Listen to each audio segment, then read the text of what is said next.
Welcome to Bolded Slugs, the podcast. Today on the show, Julian Martin. How are we doing today? I was hoping it was going to be dark at 5 because, in the Midwest. Getting there. But it's not quite the time of the year where it's dark at like 4:45 when if you took a nap for too long and then you woke up, you think it's like, oh my God, it's like 8:30. I've missed the entire day. It's like, oh, bro, it's not even 5. But welcome to the show. How you doing? Tell the people how you are. Good. Yeah. Well, I kind of welcome that because I write, I don't know, for me, I kind of need to have a sort of environment be right to write. And one of that is darkness, so the earlier the sun goes down, the sooner I can begin.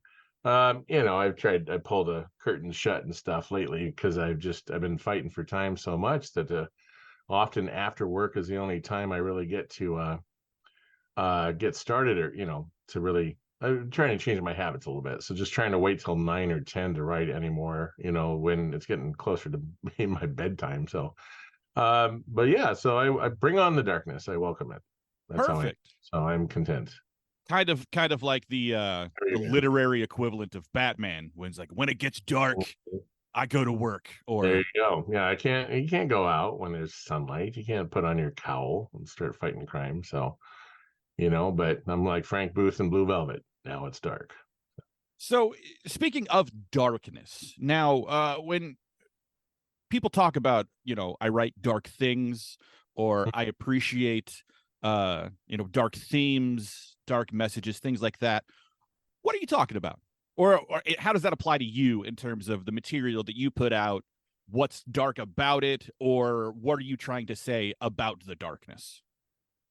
Yeah, well, I was always gravitated towards that kind of stuff. And so when I started making my own things, I could just cited Blue Velvet and, the kind of things I grew up watching, Blue Velvet and Jacob's Ladder and, other things, the darker, the better. So my work tended to gravitate towards darkness. I feel like part of it's about depicting a sort of the edges of human nature that are not depicted quite so often. It's not just meant to be mindless or just straight up just murder, darkness, death for the sake of itself, but to like go to psychological places that are maybe interesting and maybe they're not quite as explored, to kind of go to the extremes and edges and all, and not just to be provocative, but to try to find something new, something new to say or do. So, grew up reading Stephen King and Clive Barker and things like that. And it's, to me, that was what was fascinating and interesting, was just those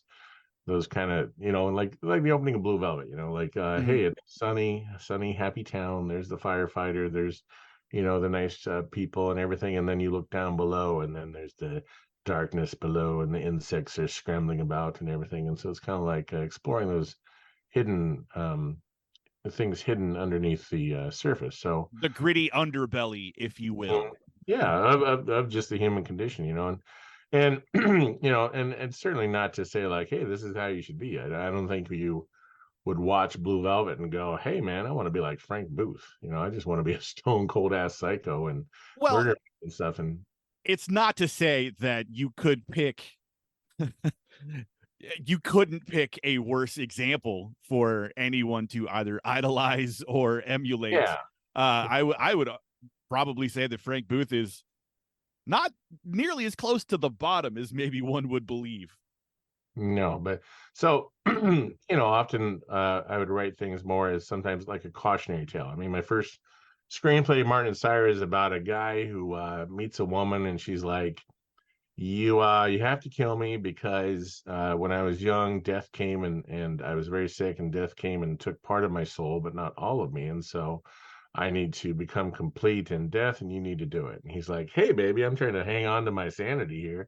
And the whole movie is basically him not hanging on, losing his sanity and going down some dark roads and to that place where she needs him to go. But it's a cautionary tale as well. It's like, no, this is an instruction manual on how not to think, so if you come out of it going, hey, yeah, that was great, Martin, it's like, no, there's nothing great about him. He crumbled, he fell, he lost his principles. He just basically surrendered, at the end. And it's not even made clear that there's hints in it that there are supernatural aspects of the story, but it also kind of pulls the rug out from under you because when he basically, it's on the first page, he does kill her, and then it goes back, but kind of yanks some of there's no reward to it. Like the thing is like even in the afterworld, she kind of feels like, no, this wasn't what I was looking for.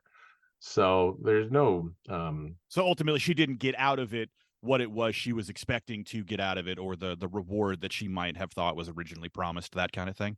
yeah, it was basically like, whoops, I fucked up. And so, but she's already dead at that point, and there's no coming back from it. And he's mad. And so it's just it's about the opposite of a good philosophy. And I'm also usually taking the piss out of myself. I like to, lampoon myself as much as anybody. And so a lot of my protagonists often think they're kind of cool and then go down these dark roads, and then they just kind of get hoisted on their own petard. Petard. Yeah, Yeah. I've So, always liked that phrase. I don't know what a petard is, but it sounds good. And apparently you can hoist things from it, so it's got a pretty solid weight limit, I guess. yeah, it's well, that's actually the funny thing. I looked it up, and it's just like, oh, it's fireworks, but petard, the variation of the phrase hoist someone petard, victimize.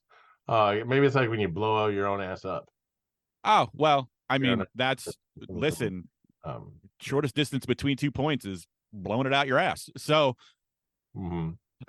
in terms of the material that you write, let's talk broadly about where do you think it fits in terms of kind of what modern audiences are consuming. Not to say that there's not room for it. Darker things have always Yeah. found a place, especially if you're looking like strictly at horror, thriller, even the Mhm. slasher, frankly. Those are almost always top tier, revenue, making their budgets back 100-fold over. But given the Mhm. landscape of things with tentpole movies kind of occupying the space in theaters, indie maybe not even being the outlet it once was, where do you think your material falls in the landscape of the way things are presented to people now? Well, I mentioned the 90s and such, and I agree that I think there isn't quite there was a thirst for the darkness, you could say, in the 80s and 90s, and people went places, and often it was almost like a pissing contest to go as dark as you could, and that's when I started doing a lot of my writing. So, as far as how it goes today, I don't know. There's a lot of people that are starting to have increasingly dominant voices out there about what's acceptable and what's not, and tending to look at anything that gets too wackadoodle out there and look at the author and go, well, what's wrong with you that you would write something like this? I see people at Q&As like asking actors, why would you play such a bad person? It's just like, the story has a bad person in it, somebody's going to play it. I don't recall the actor, but and I've encountered some of this with my novel, but like so I have a horror screenplay, and so screenplays are your thing, but my horror screenplay, Death's Brother, is something that does disturb people, at least at table reads and stuff that I've done. People have been like, whoa, like, it's very psychological. It really goes to like dark places, and the guy kind of like really grappling with the question, like, do I want to kill? Am I somebody? Would I Are we the baddies? I mean, hurt my? Yeah, yeah, no, and because he's fighting the baddies. He's actually this tech guru who's working on an algorithm to fight online sort of congregations of psychos out there. The way they, as we know, they find each other and congregate and hang out with each other and feed each other's bullshit. So he's aiming to go after those folks, but he's also confronting the question of, am I a psycho myself? Because he has these nightmares that just where he's just doing horrific things. So and it's my most praised screenplay. Like, it's got the most placements, and 5% on top 5% on Coverfly, and just like the best reviews in my life all come from that script. But at the same time, I also worry, like, is somebody gonna watch this and just go, is this about you? And it's like, well, sure, there's some inspirations in there. There's I am kind of a large hulking sort of fellow who might seem to be intimidating in some ways at first, but I'm, pretty much a pussycat. But just Well, but or just a pussy. It just might be just a straight up pussy. either But way, I mean, you know, ultimately, people that, I mean, go back to Frankenstein with Mary Shelley, one of the seminal works, generational classics. I don't know that anybody would consider her intimidating, because basically she wrote the book on a dare. yeah. So realistically, I think that what that says is there is darkness kind of evident in everyone, and whether or not it is something that people are willing to access. Because yeah, sure, you write something,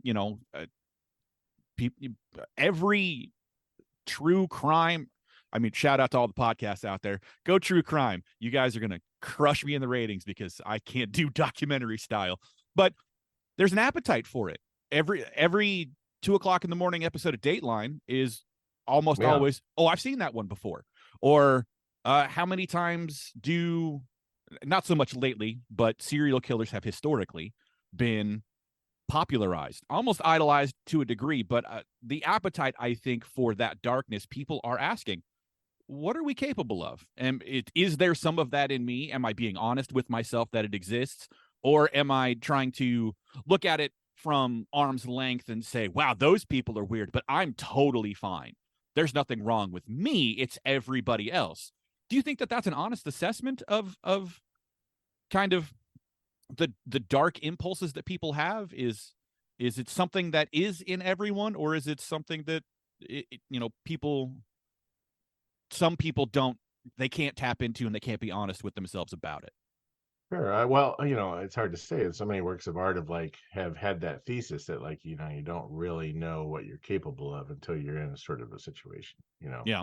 And there's people that you might think are meek little kitty cats, and they can become the biggest psycho in the right scenario. And again, like me, I might completely crumble and not be able to come through with being, Mr. Mr. Violent. Billy Badass, Yeah, I might not be a badass because it's like, hey man, I got a bad back. I'm not going to be getting in here and I want to run from the fight and get well, away that's from less cowardice and mostly just like, I'm not as good as I once was. I'd love to help, but I took an arrow in the knee. That's just that's not you being afraid. That's you just yeah. realistically assessing your abilities. Yeah, until I'm, but until you're really tested in a situation, I'd like at least I hope in a situation that just required bravery. I would hope I would just show bravery, but Right. as far as do I, is that my character Simon Glass? He's like, and do I have that in me? Am I capable of? Do I want to murder? And all that. So, and I think a lot of and historically, a lot of serial killers and other folks that have killed. Well, I don't know about serial killers. Some of them have murderous desires from very young ages, but many folks who are in jail for murder never imagined that they would ever be a murderer. So True. No, that's a very good point. Very good yeah, point. if you would ask, whatever situation led up to it, if you say go back 5 years, could you have imagined that this would ever happen to you? Many would be like, no way, But hey, $2 million insurance money is $2 million insurance money, right? So Hey, listen, if the fire department ruled it as an accident, I'm just going to run with that. There's all I got to do is just push him over the rail of the boat, and I'm rich. I don't know, let, So I haven't been in that situation yet, but I would like to think I'd do the right thing. you mentioned contests, you mentioned placements and things like that, and let's just jump into it. Yeah, It's top that's tier, writerly stuff.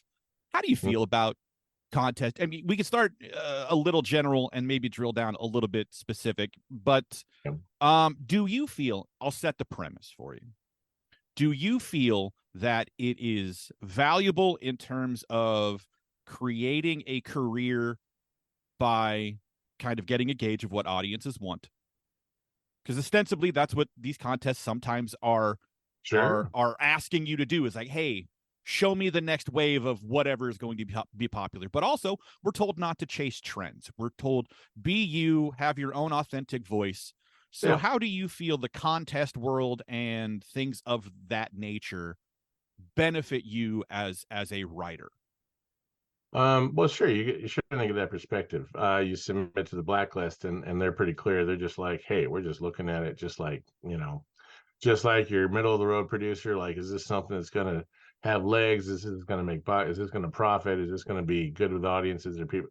And so if your goals are a little bit different, if you're not necessarily like if you're going more artistic and stuff, it might sometimes not be so useful to you. I've usually found at least always some kernel, something good to use from feedback. It's good for me to see how other people see it, even if I think the reader is, Off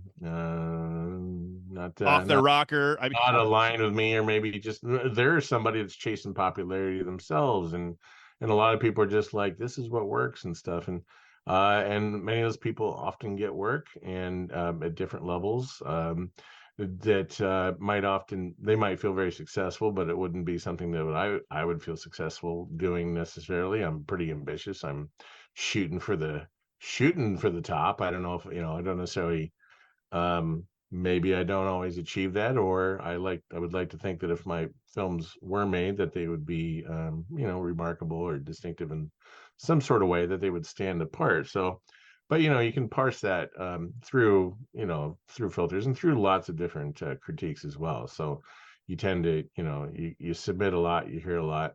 So I mean, yeah, but it teaches me that basically Death's Brothers probably like my best commercial chance, and that whatever the reasons that it makes me happy as an artist, it also has that likely appeal. You film it, you put it in theaters, people probably will go see it, and it might fit in with A24, other type of right. Yeah. or Poppycock, my comedy that's a Marx Brothers comedy, has some quarterfinalist awards. You film that, audiences are gonna basically dig it and stuff. But then there's some stuff where it's just like kind of like, I don't know. Did you see Beau is Afraid?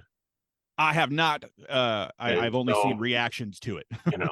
Beau is Afraid. You turn that into a screenplay contest, you're just not gonna get anything. You're not gonna get a quarter. I have heard that largely some folks have come away asking themselves, "The fuck was that?" Yeah. It violates most rules of everything. Like they would just be like, first of all, it's 3 hours. So you just suck. And then it would be like, what's the protect? What's he?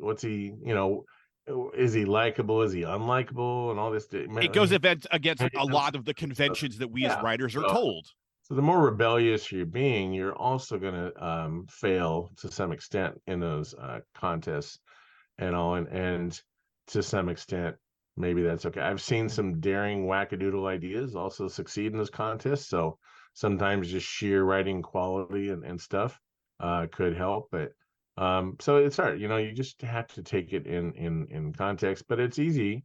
I must admit that it gets to me. It gets to me. It's just like I was saying the other day, just like ever a semifinalist, never a finalist. It's just kind of like that. It feels elusive. It's just like, what do I gotta do? But then sometimes I'm like, can I do that? That's what it would take, while also achieving what I wanted to achieve when I wrote it. And can I compromise? That's first script I told you. Compromise. Yeah, absolutely. Compromise was going to be the word that I was going to ask. Is because the common refrain is going to be, well, it's show business. It's not ostensibly an art form. I would argue that it's been an art form, and it stopped being one several decades ago when certain tech finance bros took over and treated everything like an IPO as opposed to, an event that people needed to attend. But sure, but Beau is Afraid exists. That's a brand new movie, proving the rule false, or proving the exception, whichever direction you want to go with it. So that creates, I think, confusion in the writers. Is like you have a unique voice, you have a unique perspective that you're trying to establish yourself in an to an audience that is clearly there, but the people to whom largely writers are often told to cater to are basically telling you, oh yeah, hey, that thing that just got made, that just potentially made a boatload of money, don't do that because that's dumb. But were real people looking at it like, but they made it. It exists. It's real. People enjoyed it. If anything, they want more of it. Why are you telling me no? How is that not proof enough in the pudding that things like what I can do have an audience that'll pay money to see it and pay money to see it repeatedly? Well, and that's part of the problem is that audiences used to be willing to go to a different kind of movie back in the day. For People sure. Yeah, point times to have. the 70s and what were the box office hits of the 70s, and could Chinatown be a hit today? And it's just like, no, not really. It doesn't feel like anything like that could be as big a hit today, even though we have exceptions. I mean, Oppenheimer breaks every rule there is as to what should be a hit. A So droll. I haven't seen it, but I'm parroting certain things that I've seen. But mhm. unnecessarily long, Yeah. a dark biopic about a guy that is basically a scientist, but it's one of Yeah, the major finds of humanity is the dude that essentially created death. yeah, Um, huge hit, which, but the thing is also we're seeing is so many movies that should work are failing. So many things. I mean, look at Mission Impossible, Dead Reckoning. No, Indiana Jones and Dial of Destiny. I mean, good solid movie. Should have been at least a huge flop. I mean, the Marvel's tanking when everybody who sees it says, "Hey, it's a fun movie. It's good." That used to be good enough for things, but so you're starting to wonder, like, wow, with Oppenheimer and Barbie being some of the phenomenons of the summer, it's just like, and Barbie being so, sort of on the surface, kind of easy to quick to judge, but then people realizing it's actually a it's a real deeper commentary that a lot of complex. people initially Yeah, gave it credit for. Yeah. I think it's a remarkable movie. It's remarkably well written. I mean, Greta Gerwig and Noah Baumbach, their spirit comes through quite. You can tell these are extremely intelligent people that wrote this that are sort of around those guidelines. So maybe that's a script that would have gotten won a screenplay contest because it hits so many buttons the right way, but it also is subversive. The And it old has four a lot quadrant winner, which of people yes, are it's got it all. often chasing. Yeah. Oh, but it makes you just wonder, like, if all these things that just studios think should just automatically be hits and has all the things, the stars and the big effects, and the budgets are too bloated, but perhaps people do want something, different. And one of the sure hits, usually what's most reliable these days is a horror movie, which Mm-hmm. some of those still have the room to be fucked up and weird and have something unconventional and dark, and they have super low budgets, so it's easy to churn them out and be And more with regularity, with absolute regularity, a horror yeah. movie, a slasher film, even really some of the, I would argue, lazier remakes or reduxes or what is it, Mhm. requel? I think one of the newer Yeah, Scream movies popularized that. Lego sequels or whatever. They still make bank because people. I mean, there's a reason why haunted houses are open every September and every October. People want that experience. And for an industry at large to basically say no to that when it's proven consistently otherwise, it questions a lot of that thinking. But hard, unnecessary, and ham-fisted segue to my favorite segment of the show. All right, I like to call it pick a fight. And let's go. this is basically something that you feel, uh, whether it is a person, place, or thing. We'll go with proper nouns if you're feeling froggy, that you absolutely hate, despise about the nature of the industry, be that screenwriting, traditional narrative, print, whatever. What do you want to see change? What do you absolutely dislike, or what advice would you give to people on the come up, not to do that, say, traditional voices would tell you is, the path to success? Pick a fight. Well, I think there's just always this danger of as you get into the industry and seek to climb up and become professional and get along with people and make nice and everybody, is that and when you look at movies, is to take it all a little bit too personally from that perspective of a filmmaker. Every movie requires insane amounts of work and luck and blood, sweat, and tears.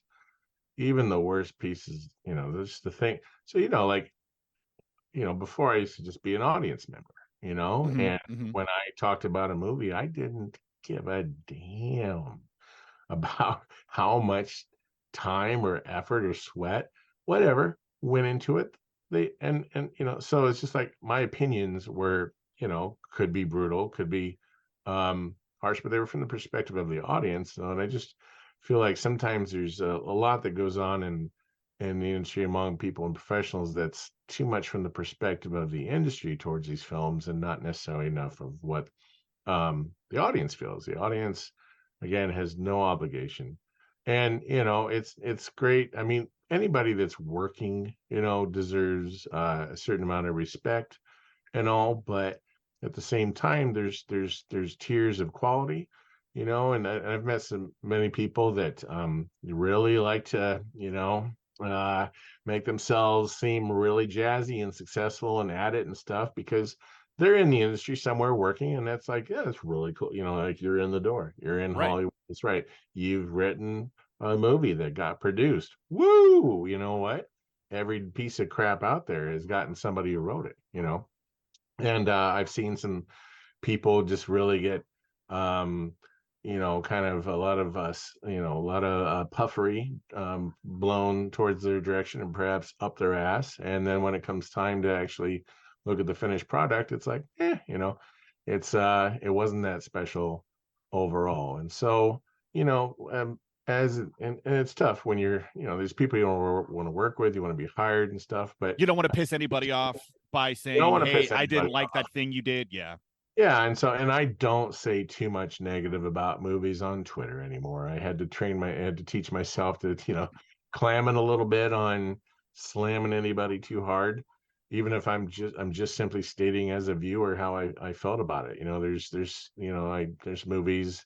There's a movie I was mentioning the other day. I would just like to have brain bleach for that movie. I would like to forget I ever saw that movie, but I'm not, if I start naming names, and it's a successful actors in it and other people of esteem, and it's just like, yeah, some people just don't necessarily, they're not going to take that from people that want to get into the industry, but at the same time, they also want to reach out to audiences, and so it's, I just wish there was a little bit, some way of sort of saying, just like as a viewer, personally for me, no, what, and I know there's behind the door conversations where people do feel safe with each other to run down other movies and actors and talents once they've made it themselves. But yeah, I don't know, there's just it's a natural thing, but we need to calm down sometimes. And yes, if you're wanting to get into Hollywood, anybody with any job seems really amazing and stuff. But at There the should same, still be room left over for objective criticism. You're not like yeah, people come yeah, out all the time. I mean, the Marvels, you brought that up, um, of the movies we've talked about thus far. The movie I have seen, and I would say it is it's fine. It's a fun time. Greatest movie I've ever seen? No. Parts I didn't like? Absolutely. Uh, I think that's something you can say. I think that's something you should say. But saying, "Oh, the actor was garbage, the director's crap, the screenplay was horse manure," that's not objective. That's just you being overly critical for the sake of sure. provocation or whatever. But I think there is, to a degree, especially people trying to break into the industry, this notion that you can't say bad things about stuff because then no one's going to work with you. Yeah, I think it's what the bad things you are saying are, is not so much that you said a bad thing. sure. And again, there's so many people that did start out at different levels, and that started out making terrible things that went straight to video Mm-hmm. and just lowest common denominator type of stuff, and they rose up through the ranks. James Gunn, for one, started with Trauma, for gosh sakes. I mean, at least they're kind of purposely campy and ironic and clever, but still, there's lots of folks that do need to get into the door at some point. And once you do, then they might be somebody someday. But I think Lloyd Kaufman would argue that he was never let in the door. The door was slammed in his face numerous times. I think he would probably argue that he hates doors. But you're not wrong. I mean, in all fairness, the idea that someone starts somewhere, started at the bottom, now we're here, is an apt metaphor for, I think, a lot of people kind of in the position of non-rep, non-WGA, new writers, that sort of thing. Is like, the things I maybe attach myself to or write at the beginning can't and shouldn't define my career going forward. Because if James Gunn, as an example, the head or leader or whatever of the WB division and rebooting the whole DC universe, if he would turn around and be like, I used to be a trauma dude, like, that wouldn't be a fair assessment, because he did that thing and then he did a bunch of other stuff, and experience got him to where he's at now. Right, wrong, or indifferent. I mean, I'm not necessarily the biggest fan of the guy for everything he's done, but largely successful. I don't think that's in dispute.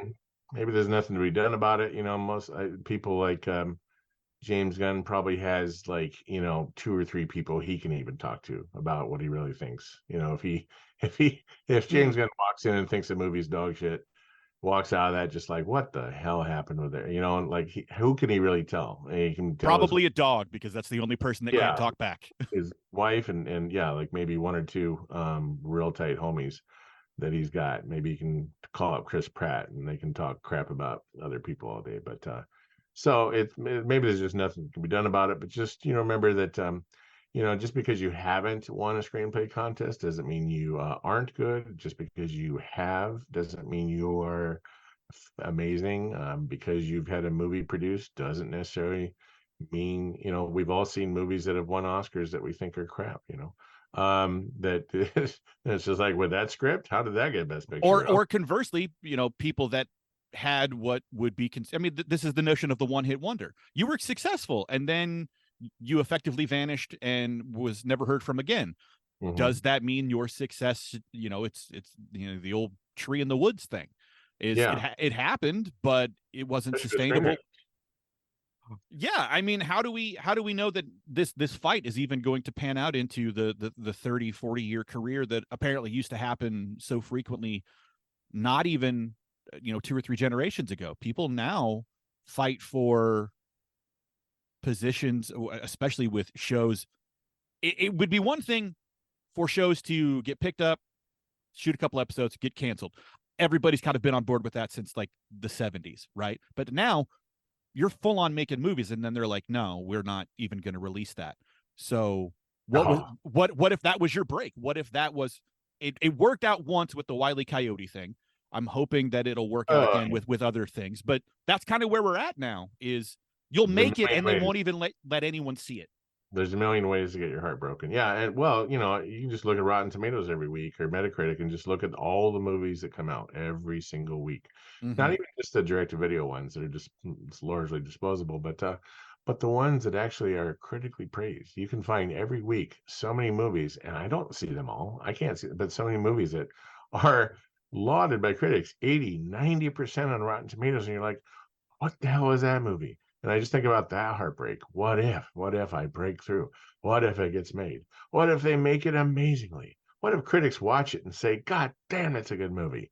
And then it just dies. And then nothing happens. It doesn't go anywhere. Nobody has heard of it, and it doesn't get talked about ever again. Maybe. And and perhaps sometimes if those folks are lucky, they get to make more. The studios show some faith in them, or they get the backers, and then maybe their 3rd or 4th movies get somewhere, and then people can go back and appreciate their back catalog, and that's really the best hope. Which is, actually my best hope is a novelist right now. It's been a year since my first novel was released, and it so far, well, this is the first month. I had a great month last month, but this is the first month looking at a 0.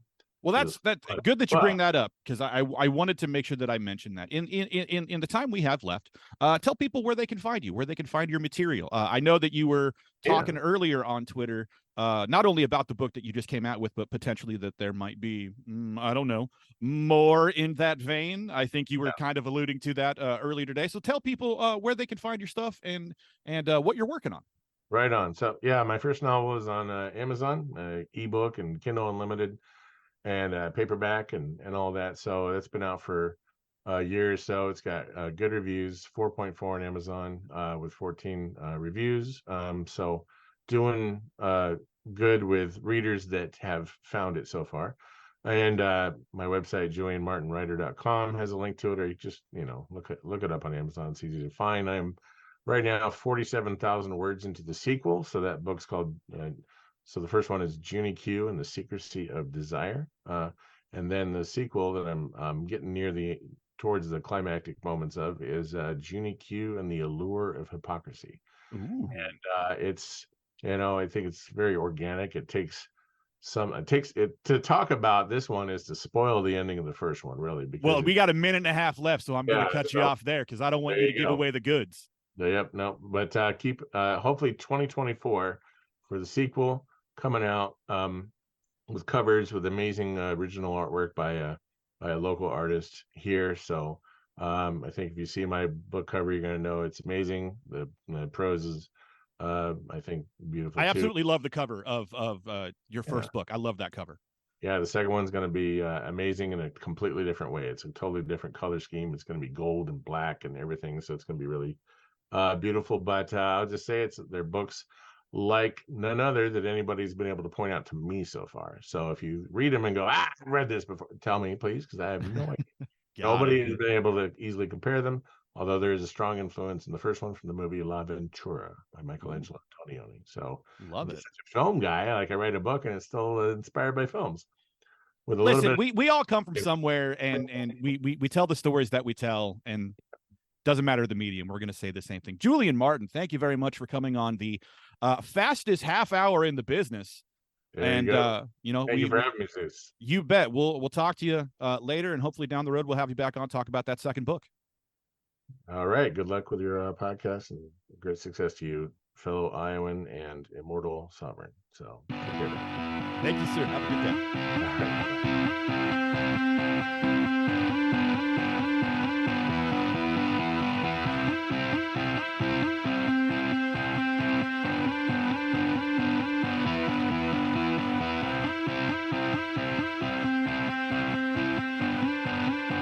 Bolded Slugs, the podcast, would like to thank our partners at filmsnobbery.com for hosting our show. Today's music is Sublime by Ken Bashari from the Free Music Archive, licensed under Creative Commons. Bolded Slugs, the podcast, is a Dapper Duck media production.